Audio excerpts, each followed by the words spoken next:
Hey guys, welcome to another Six Sages gaming video, and today I just really quickly wanted to talk about the top 4 archetypes from Opus I with Opus II, this guy right around the corner. Now when I say archetypes, I strictly mean the color combinations or themes of deck that have been working. I'm not saying that these are the best 50 card lists for each one of those. I used mostly the lists that just came from the Japan Opus Tour finale, mostly because they're the most recent list since it was easy to use, but also because it does take a couple variations on these decks and add some new things, so it's still a discussion point in itself. So with Opus 2 around the corner, we did mention we want to do these about once a month or maybe every other month, depending on the number of events. It's been about a month since our last meta review, so you can see that video on our page still, but I really want to talk about what are the 4 main decks that came up. So without any more of introduction necessary, let's get right into it. Now, this one should be absolutely no surprise. Very early on, we saw a Golbez based deck that was no backups that surprised a lot of people, but ultimately that one kind of fell to the wayside to the backup Golbez deck, and call it what you will, but really what it's geared towards is it beats up on the other Golbez decks because they can just go 1-for-1 and they're going to win the long game because they have backups, and it also has a number of cards that help you out in other matchups. Now, the key things here, because there are the Lightning Water or the Lightning Earth, which we have here, there's been a little bit of variation, but really it comes down to 2 different cards that help you stabilize and win those matchups. So really quickly, we're going to be talking about some key cards in each one of the decks and give that high-level overview. So first up, Golbez. Not a lot needs to be said about this card. 6-drop 9k, so it's just a good attacker on its own. It's going to punch through a lot of stuff, but better is when it dies, you get to search your deck and put more than likely up to 4 cards into the field. Now what's great about this, with Opus 2, we get access to mannequins just because it helps with the power level numbers a little bit, and allow you to get bigger forwards than you could currently get.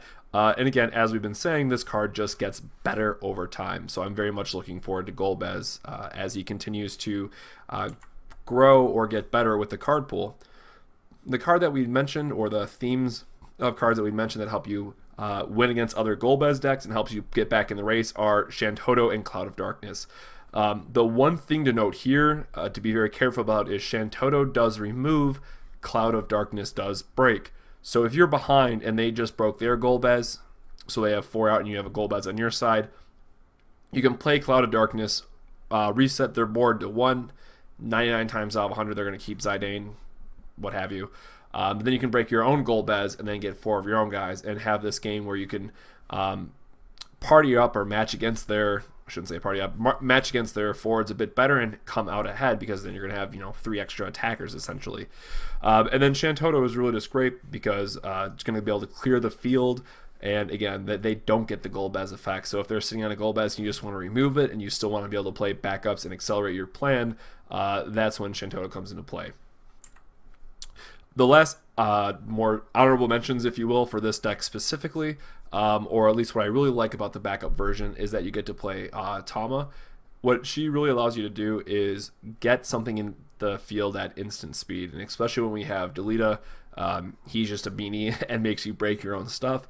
But then you get to do these cool things like break Golbez at instant speed. You get to get, say, a Tifa and an Onion Knight, and I believe there's another haste forward that's a 2-drop, if I'm not mistaken, and then an Opus 2, or there will certainly be another one down the road that lets you get in those extra attacks in the middle of combat, which is extremely important for being able to get in those points of damage or win out of nowhere. And again, just having extra 9k on the field and being able to surprise in the Golbez, let's say if they're attacking with a 9k, you trade 1-for-1, but then you get 4 guys, that is a perfectly fine spot to be in as well.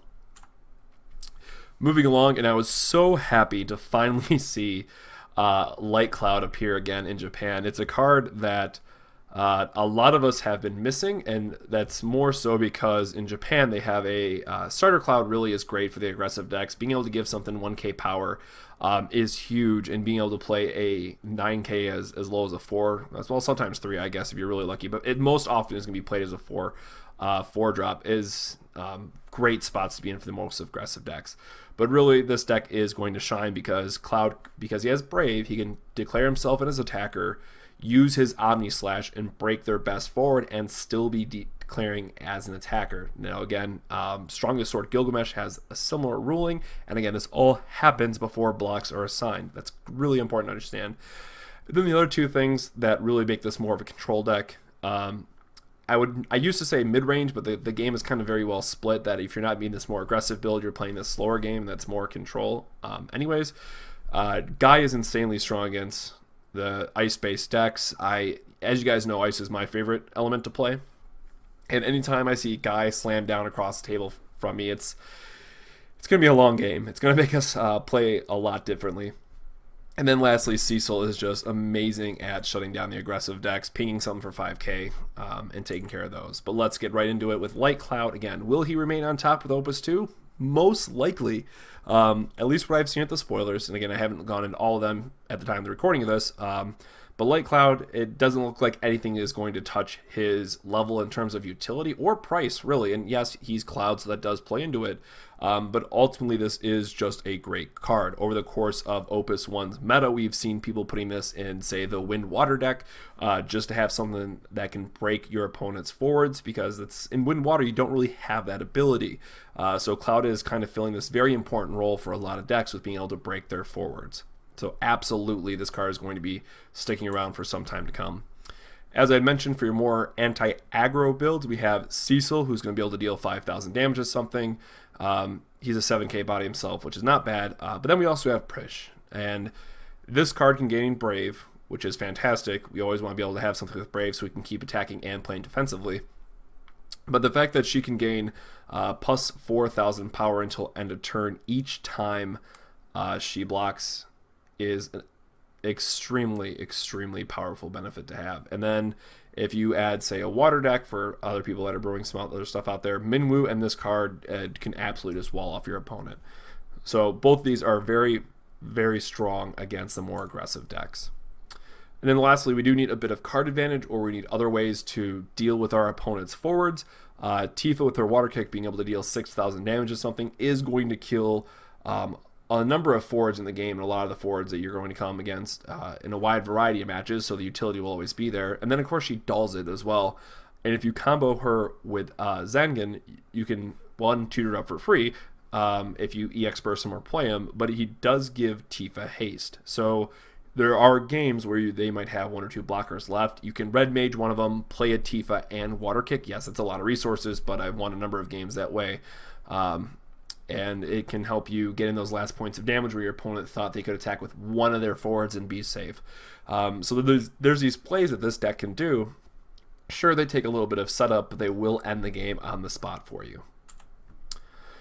Moving on to another one that has really seen a shocking amount of play, perhaps as a counter to the Golbez deck, because it does play a very heavy Bahamut line. Lana is just the best, or I should say one of the best, fire aggro based attackers, because he's going to dodge a lot of combat, or if you combo with the backup that goes with it, you can just buff it in combat so it doesn't die. So your opponent has to spend resources in the event of a summon, or playing a golem for a battle trick, or if they have a monk on the table, they can buff it that way. Earth is a really great counter to it, but it does have the option to play your own battle tricks and get around it as well. What I also love about the Fire Ice decks is that they've been playing with Furion lately, and when it comes to the battlefield, you get to ping something for 4,000 damage. So you get to attack early with something that might just die off. You get to play Furion, finish it off with him, and then you still have an 8,000 body attacker, which for the cost and for the effect that you're going to be getting out of it is a huge tempo swing in your favor. And then lastly, the deck plays a lot of Burn, or Brynhilder, Bahamut Fury, and Big Bahamut as kind of the way to clear the board. As we mentioned, Bahamut has seen a great deal of play. The thing is, it's been very questionable in how many you run. Based on the numbers that I've seen, at least, and this is only, say, I think it was 8 decks that I looked at, that's not a lot of data to go off of, but if we're going off those results, and if we're looking at what people are playing, Apparently 2 seems to be the right number to use, and that's what we've always recommended. Some people like seeing 3 because there are going to be some matchups where you just have to see it early or you might lose. But discarding them always feels bad because it's going to be a card that you want to stay in your hand. That said, I do think Fire Ice is going to be getting better in the next set, and a card like Bahamut is going to be sticking around because it's great at, you're playing your game, you have these aggressive forwards out, they put up a couple blockers, you have to spend your entire hand to play this Bahamut, but chances are you're going to win that turn because you're going to get in those last 3 or 4 points of damage. So if you haven't picked up this card already, I would very strongly suggest you pick up 2 of them. Again, 3, mostly because I like collecting and it's nice to have a 3 of everything, and down the road you might want that as well, but I think 2 would be a fine place to start.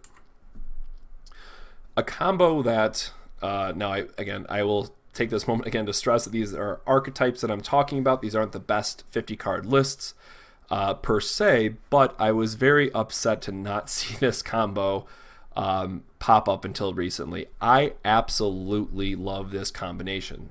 If I was going to play them, I would do a 2 of the heroic Terra and 3 of the rare Terra. The 3-drop Terra can be great because making your opponent's summon costs 1 more if they're trying to play a Bahamut. They're not playing that Bahamut anytime soon. And Trance is also a very strong effect in itself by being able to pump it to a 9k and give it first strike. And then the rare Terra, what I absolutely love, is if you're playing against the more aggressive decks, you can chain or chase. I don't think we have a proper term yet for Final Fantasy. But what you can do is 4-drop Terra's enter ability will activate. In response to that, you can use Magic Charge, which will deal double damage. So you can deal 8,000 damage to 2 of your opponent's forwards. Now, again, if you imagine that if you're going in this more aggression-based or damage race, if you will, if you're able to kill 2 of their forwards with Terra and still have a 7,000 body, often 8,000 because, as we'll talk about later, I always recommend running Duke in a lot of the ice-based decks.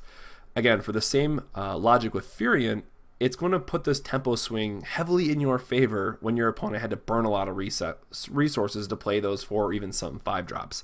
The concession that I will make here that is also relevant in the Earth Ice list, depending on the amount of play that Emperor sees, and again, based on the time of recording this and not looking at the full spoilers, I don't think he's going to see a ton of play outside of the more wind-water decks.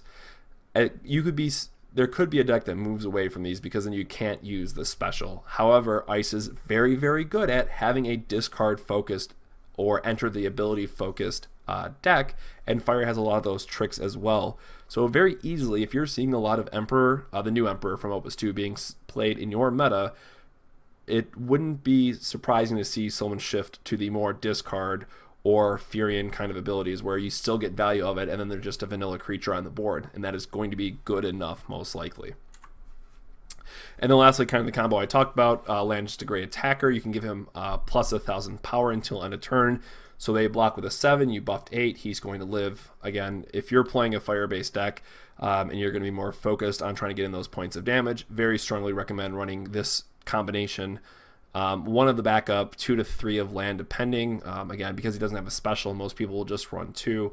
I preferably think he's just an amazing attacker, and he's won me a lot of games on his own, so I like running 3. And I think we will see people running 3 of him with the Wind Fire Unblockable deck that is absolutely going to make an appearance in the next set. And then lastly, a bit of the honorable mention, and has been absolutely one of my favorite decks to play, is Ice Earth. Now, this one might be a little bit more of a bias on my end. As you guys know, Ice Lightning has always been my favorite combination out of Opus I. However, I've been doing a little bit of testing. I saw this one pop up originally. I don't really like the discard-based version of it, so again, that's why I'm not saying that this is the absolute 50 to use. This is just talking about the archetype. This one is from, it finished 3rd or 4th, I forget, I apologize, from the Japan Opus Tour finale. And I thought it made some very interesting choices. The thing I'll just take a moment to note here is that it was playing Shantoto. Monk is an absolutely welcomed addition. But really it was interesting to see the more Shantoto line and not having any of the legendary Squall. Outside of that, play some very normal cards within reason. But those were a few of the key breakouts. Now, again, We still do run Sarah, and we still do have Squall, which are very heavy focused on discard, and Squall turning into a 9K is amazing, absolutely amazing for this deck. And can only get better once we see Renoa in Opus II, that then she gets bigger for every Squall and Laguna that you have. I think she starts off as a 7, so she's going to be a 9K 3-drop very, very easily. Again, this is one of the decks that perfectly fine right now. I would, not change much or think about changing much going into Opus II. And then I realized that we're getting one card that just makes it that much better. I definitely think this is going to be one of the decks that sticks around. Again, having those discard effects in combination with a very strong forward, looking namely at Squall here, which is again another case to run the legendary, not to run the legendary version, but I do like having his first strike ability, what have you. Making them discard 2 cards, yes, you do have to discard 1, and having a 9K body is an amazing, amazing play that your opponent just has to respect, and then it's very hard for them to deal with. And then lastly, Jill, as we all know, is just the best ice backup to be playing. If your opponent, again, if you're in that more aggressive match, and they play 2 forwards, they attack with both, you take 2 points of damage, maybe you flip the Jill off the EX burst, maybe you just naturally play it on your next turn. Getting to freeze those forwards so you can just attack and not have to worry about it, and then get in, shape your turn so you can just play the forwards you need to play later, can absolutely win that damage race for you. And chaining some very important turns back to back like that can do wonders for winning you games.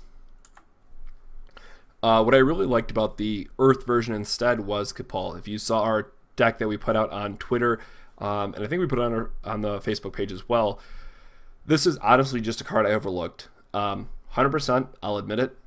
Fire Earth is way more the other Matt's realm. I'm all about ice, lightning, and wind, and dabbling in water. I just don't really care for fire and earth. Those just normal. It's not my cup of tea. It's not my forte. What have you? This card is absurd, and I am very surprised it doesn't see even more play. Having it as an EX burst, which means there's going to be some turns where it just completely stonewalls your opponent by getting the effect, is great. But then also the ice decks have Devout in other ways just to cheat it back into play. And you're already playing all these smaller guys that they just need some kind of power boost. And now you're telling me that you can give plus 4,000 power to your entire team? Yes, absolutely. Playing this card going forward. And it is a major reason and a major consideration why we would recommend the Ice Earth version over Ice Lightning. Again, I'm very sad to see Ice Lightning go. I'll probably still play it because I'm stubborn, but I would lean more towards the Ice Earth variation. Again, as I had mentioned, Laguna and Squall is just a very, very strong combination. The thing to note is Laguna can dull and freeze. I do like playing the 5-drop version more if we're trying to play this walling off game or having more aggressive forwards, strictly because it's a 9K 5-drop. It's a lot harder to deal with. It doesn't die to Odin. That said, I do very, very strongly believe that we will see an uptick in the number of Alexanders that are played in the next set with Opus II, because there's a lot of amazing 5 and 6 drops. So I think some cards will kind of take the splash damage, if you will, on that being played in more wind decks. We'll see. We'll see what wind decks can bring to the table. And then Squall, again, being a 4-drop 9K, making your opponent discard 2 cards. Often you don't care about what you're discarding. Again, heavily punishes the decks that want to hold on to their cards. They want to keep on a grip of cards so they can cast those specials. It's really important to their game plan, so Squall can absolutely hinder them and make them sometimes time walk them where they have to skip their next turn because they can't play anything. So I think these 2 cards, again, if you're playing an ice deck, absolutely keep both of them in. Then lastly, for our honorable mention of the last theme that goes with ice in the deck, Duke Larg is critically important for the ice decks. All your forwards are going to be generally undercosted. It gives them a plus 1,000 power, and it puts things on Sarah like better on the map because she's going to force your opponent to discard 1 and makes her a 7K, which she can then trade favorably with a number of things.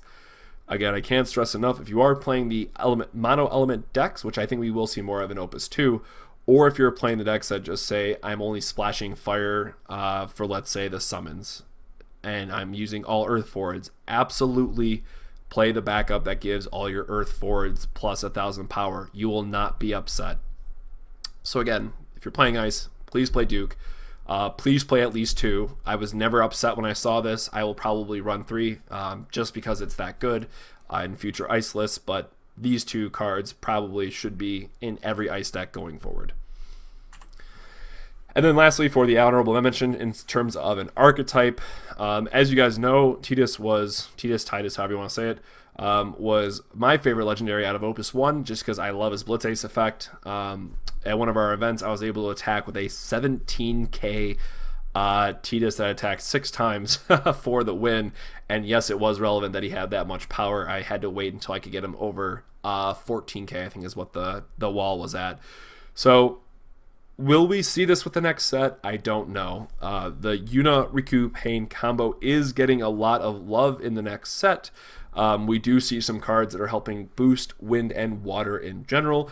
So I'm really hoping that we do see this pop up in the next set. Again, overall, in terms of an archetype discussion or in terms of the number of results that were happening, both in the UK, kind of what we've seen either locally or have talked to some other shops, or seeing in Japan, unfortunately, it just wasn't around, which really does bum me out, but we will see what the future holds. Then lastly, what do we think about Opus II? What decks are going to be popping up? There's a lot of room to brew, and I, again, really think that Fire Wind is going to be a deck. The 5-drop Tifa is absolutely insane. You guys know that I love brewing the fun to play deck, so I will be building the Ninja deck. I will be building the standard unit deck.